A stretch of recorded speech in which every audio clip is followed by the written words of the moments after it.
ধাপার মাঠপুকুরে বিধ্বংসী আগুনে পুড়ে গেল ইঞ্জিন অয়েলের কারখানা। মঙ্গলবার সকালে আগুন আতঙ্কে হুলস্থুল পড়ে গিয়েছে ধাপায়। কালো ধোঁয়ায় ঢেকে গিয়েছে জনবসতিপূর্ণ এলাকা। আগুনের লেলিহান শিখা পুরো কারখানাকে গ্রাস করেছে।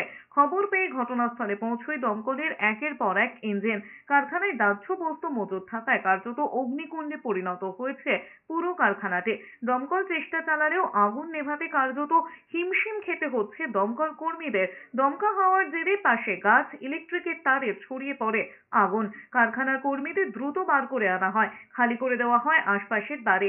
কারখানায় বিপুল পরিমাণে রাসায়নিক পণ্য মজুত থাকায় আশেপাশের বাড়িতে যাতে আগুন না ছড়িয়ে পড়ে তার জন্য চেষ্টা চালিয়ে যান দমকল কর্মীরা। এরপর দমকলের কয়েক ঘন্টার চেষ্টায় আগুন নিয়ন্ত্রণে আসে। জুন মাসে মাত্র 11 দিনের মধ্যে শহরের 3টে বিধ্বংসী অগ্নিকাণ্ডের ঘটনা ঘটেছিল।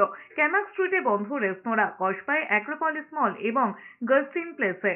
আমরা সঙ্গে সঙ্গে আমাদের সিনিয়র অফিসার যত আছে, ডিজি শুধু বাইরে আছে, একটা মিটিংয়ে আছে বলে সবাইকে আমরা পাঠিয়ে দিয়েছি এবং খুব দ্রুততার সাথে 20টা ইঞ্জিন এবং 20টা ইঞ্জিনের সাথে সাথে আমাদের ফর্ম কিছু ছিল না। এটা দেখার দায়িত্ব কিন্তু লোকাল প্রশাসন যারা আছে তারা দেখবে, পুলিশ দেখবে, প্রশাসন যারা আছে তারা দেখবে। কেএমসি এইরকম ভাবে কখনো এই রকম জায়গাতে কারখানা করার পারমিশন দেয় না।